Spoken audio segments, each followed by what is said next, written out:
Hey everybody, I'm Cliff. And I'm Mandy with the Reaper Report. We're here to talk to you today about where we went the day after Halloween, because Halloween was a very rainy night here in Houston, and that was to the Kingwood Asylum. Yes, it's actually one of the best haunts. It just got rated number 2 in all of Texas. Yeah, it's probably one of the best ones we've ever been to. The only other one in Texas I think that even comes close is, what was it called? Cutting Edge. Cutting Edge. Yeah, where was that? Dallas? Yeah, Fort Worth, I think. Fort Worth, Dallas. That one was super cool. The cool thing about that one was how long it took. It took like maybe 45 minutes to get through. It was one of the longest haunts. They previously had a world record, actually. Yeah, they were Guinness World Records for the longest haunt. But Kingwood Asylum, I think, is coming pretty close. It felt much longer this time than the last time we went, which was about 3 years ago. So it's been a few years since we went. The first time we went 4 years ago, they didn't even have the main haunt open yet. They just had an outside area, which was still really cool, well. but that's all there was. And then we went the next year after actually meeting a lot of the people. If you've read our previous review, you know we met some of the people who run the Kingwood Asylum at HauntCon here in Houston. And that time they had the main haunt open, but it was still fairly underdone. There was still 2 queue lines, one for hallowed grounds and one for the main one. And the outside was just a bare building. Yeah, just a bare metal building, really. Yeah, you just kind of lined up against the wall. There wasn't much going on, but it was still awesome on the inside. So a lot of our issues we had that 3 years ago we did our first review was just sort of about that, which we knew they were still building. Still working on everything. So it's been a couple of years since we went. Last year, Harvey came through and they got some damage to their hallowed grounds, the outside cemetery part, but I think they did a really good job recovering from that. And this year it kind of really blew me away.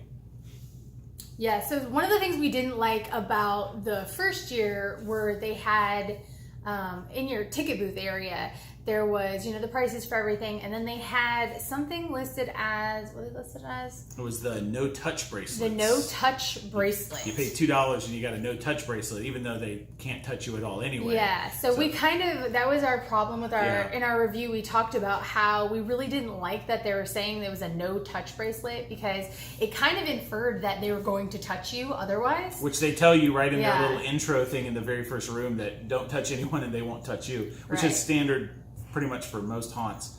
But this year, they changed it, and now it's a please stay away bracelet, which is a lot better. But I guess they is better, actually listened to us, because on our first review, we actually talked to some of the people who run the haunt, and they actually did eventually agree with us that, it does kind of sound, and it might be a little confusing for people. Yeah, so at least please stay away doesn't imply that they're going to touch you. So they're still selling it. It's still sort of wonky, I guess, but at least it doesn't make any sort of false implications this go around. So that's so we really like that.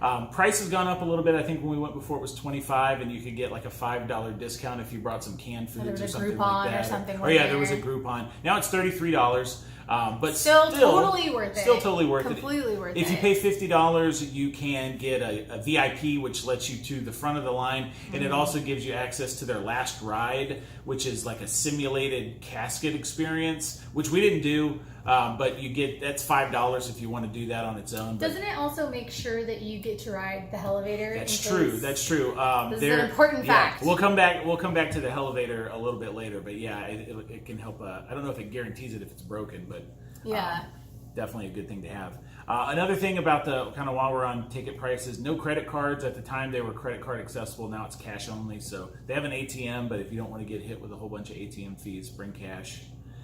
They also have brand new queue lines. One of the things we took issue with the first time was that there was no queue line whatsoever. You just sort of lined up against the building. But now they've got a lot of queue lines. Yeah. Very clearly marked and very organized. That looks really good. We went the day after Halloween, and we were one of the first people there, so there was very few people there, so we didn't even have to stand in the queue line. We just kind of walked right up to the front door. Yeah, we waited like 10 minutes at that.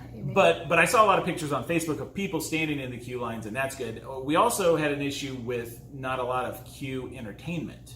In the previous one, yeah. But this year, Yeah, there was a lot of people dressed up and walking around and trying to interact with us, even though there was not very many people in line. Yeah. They were still trying to like scare us and, you know. Yeah. They also have a stage set up where, I guess over the past weekends, it's the end of the haunt season, but during the height of it, they had bands play every weekend, which would be really cool. So that's a big plus there to give you some more entertainment while you're waiting in a lengthy line to go through.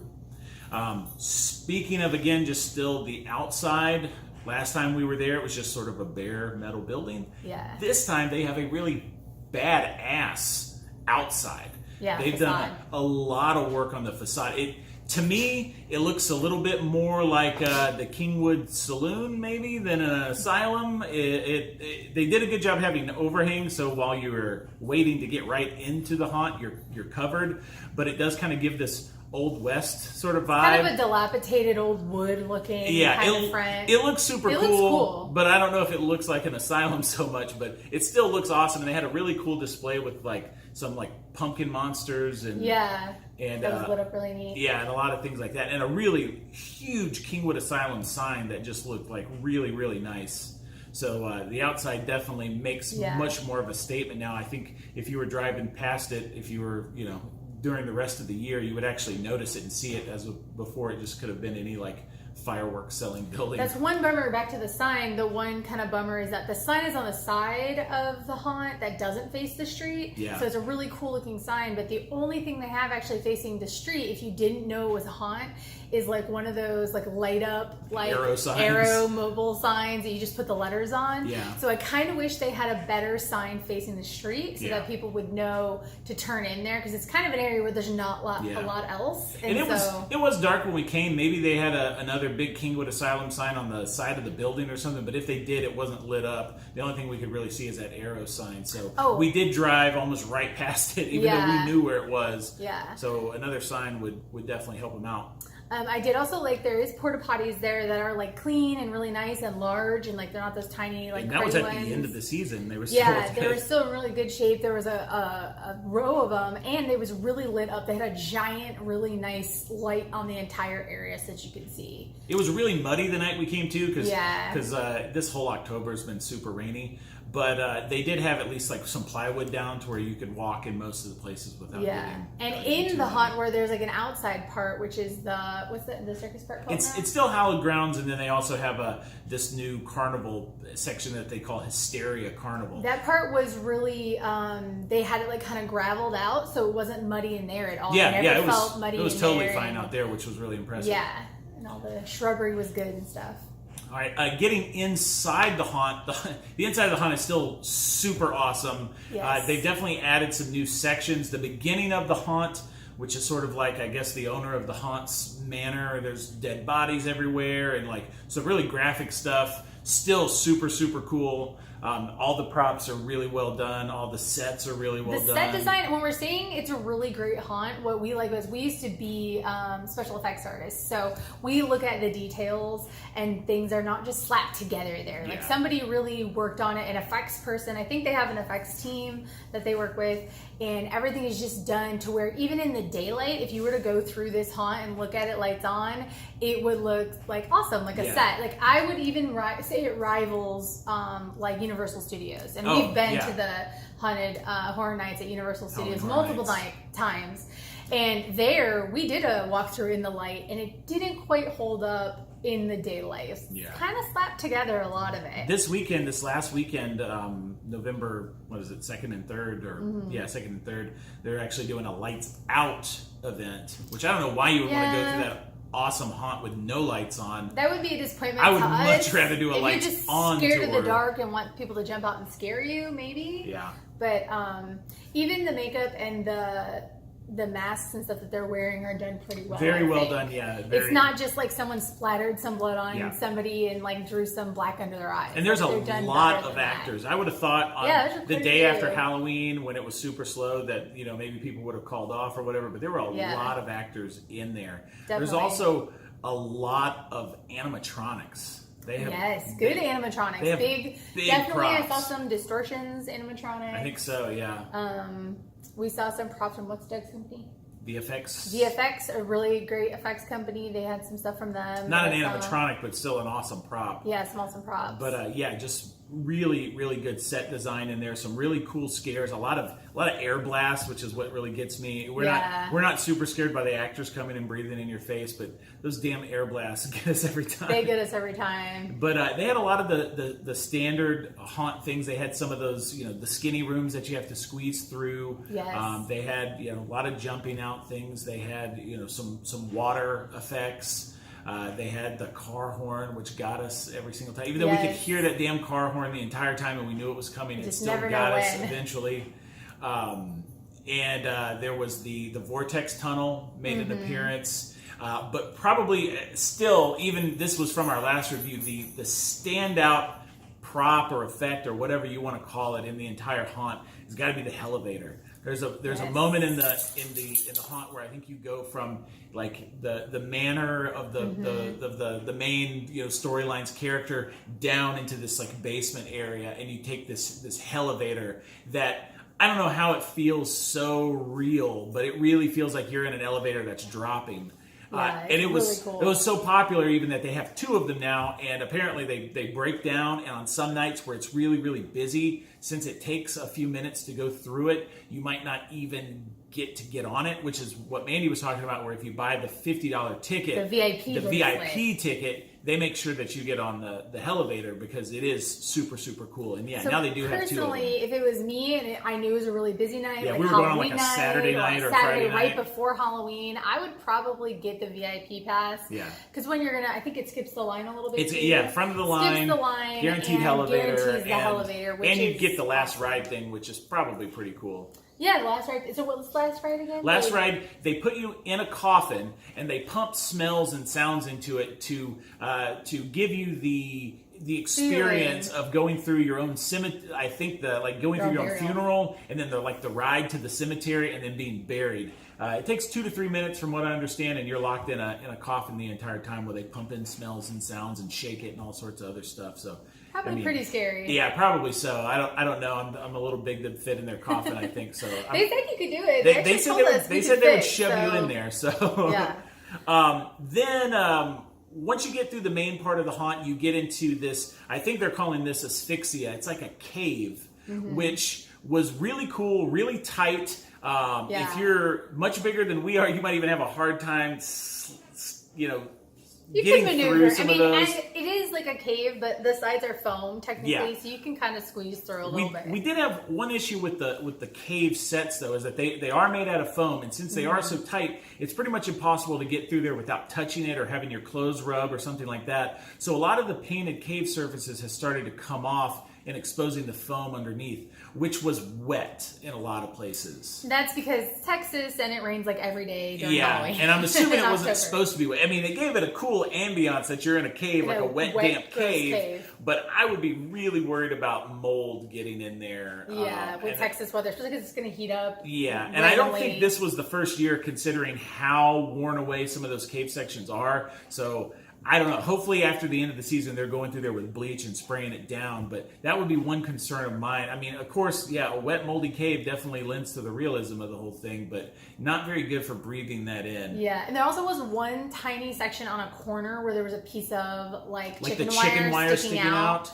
And that could have caught you, especially if you're in it's a little darker in there. Yeah. But it actually was pretty lit up. Yeah, I think. That section was really cool. There were some spider animatronics, there was a couple really of actors in there. It was very cool. There also were quite a few steps there. The steps were like wrought iron steps that you could see through, and they had red light underneath them. They were lit up, but still, some of those, if you have a hard time going up and down steps, that whole section there might be kind of difficult. Yeah, they're not real big staircases, maybe like 4 or 5 steps. And they're not they're narrow, but they're not super narrow, and they're like a good step up, I thought. Yeah.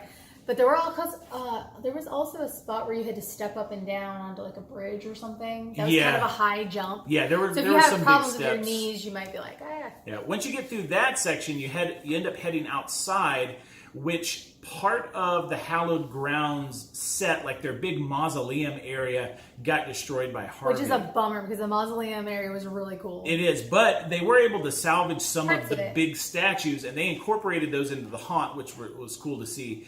But the big section of that section was like a coffin maze. But they were able to take those coffins and reintegrate them there. So kind of like right after you come out of the cave, you sort of go through a coffin maze. So it was cool that they didn't end up losing those. Yeah. What's also cool is that because you kind of segue right into that hallowed grounds area, there's not a second queue line anymore. So everything is real seamless all throughout. Yeah, it used to be you would do the hallowed grounds separately, come out, and then go get into the queue for the regular asylum part. So we kind of like that now it's just integrated. Yeah, now it's much more seamless, and that was a much just overall better experience. So you go through there. The first part of the hallowed grounds section is still pretty much intact. There's some animatronics out there, some really cool LED smoke effects. Oh yeah, there was some really neat stuff. Yeah, you walk like through fog walk through a couple of like swamp houses that have some sets in there that were really cool. The big difference is when you get to the area that was the mausoleum area, now it is called Hysteria Carnival, which is sort of centered around their, I guess you call it their mascot, Killshot. He's their main clown that you see in all of their advertisements. And this was particularly impressive, I thought, because we're not a real fans of clown stuff. Yeah, we weren't actually really stoked on this whole idea. When we heard it was like, oh, a circus. We're like, oh, great, more clowns. Especially because a lot of clown sets are just a black light room with glow-in-the-dark paint and a clown standing in it. And don't get me wrong, they had one of those rooms. There was one of those. It was a small one, but that wasn't the entire concept, though. And the entire concept actually was super impressive. Oh, yeah. It's like a defunct carnival with actual carnival rides and games that are all full-size defunct carnival rides, which I thought was ultra impressive. Yeah, the sets were awesome. And the cool thing about those, I guess, is there's not a lot of maintenance on them. The more defunct they get, the cooler exactly. it looks. They're like, I hope they got those on a deal somewhere. Yeah, but they had all sorts of carnival games set up, and if you tried to go, they got me with one. There was like a shooting gallery, and they were like, "Do you want to play?" And I said, "Sure." As soon as I walked up to it, it sprayed me with water, like a good bit of water that I was not expecting. But that was super fun.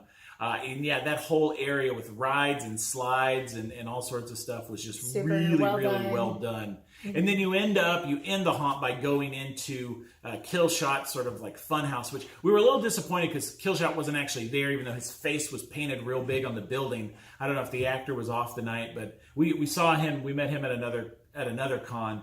That actor is really cool, so I was a little disappointed that he wasn't there. I was expecting him to kind of make his grand appearance at the end, but oh well. But that last haunt section is your sort of typical blacklight 3D. It wasn't 3D, don't wear 3D but glasses. But it was a fun house, so and there that was some, kind of made there was sense. some really cool props and sculptures in there. And all the clown costumes were really cool. They were really cool, like silicone well done, masks. good masks, good makeup. It wasn't just like slapped on. Crappy clown makeup. Yeah.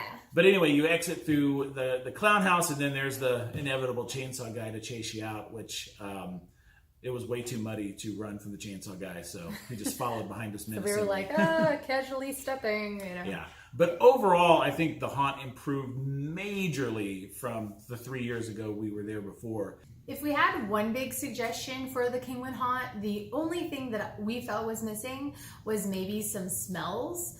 They actually have the ability to do kind of like smells, to infuse the smells into the air. Yeah, we mentioned that with the last ride, how they can pump smells into the casket. Same concept here. And there's a lot of opportunities for it. I mean, they have the circus area. They could pump in like popcorn smells or peanut smells. Yeah, I think there's a carnival smell. Yeah, there's like swampy smells, like earthy, musty smells, like all of that. Dusty smells for the house. Mm-hmm. There's like old mansion smell. Yeah, could really add a whole new level of the haunt. And that was really the one thing that we really felt like it was missing, because it had great sounds, great actors, great sets, all kinds of cool technology, screens and stuff like that. Just that the smell, I think, could really set them over the top. So if we had one big suggestion for next year, for future years going forwards, it would be to incorporate some of those.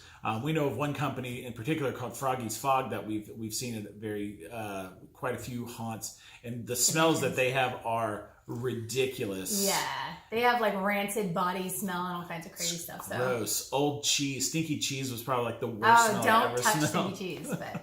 But yeah, that I think could really take it over the top. But aside from that, still, I think hands down the best haunt in Houston. One of the best haunts we've been to. We've been to quite a few haunts. Definitely. So it's definitely, like I said, I think we've already said this numerous times, definitely worth the money, definitely worth the drive. We will go back. We will not wait 3 years to go back again. We'll definitely be back next year. And I think everybody in Houston or even the surrounding area should make the drive out to Kingwood to go visit the Kingwood Asylum. That's right. So check it out and check us out again. We'll be here with another update soon. Thanks. Bye.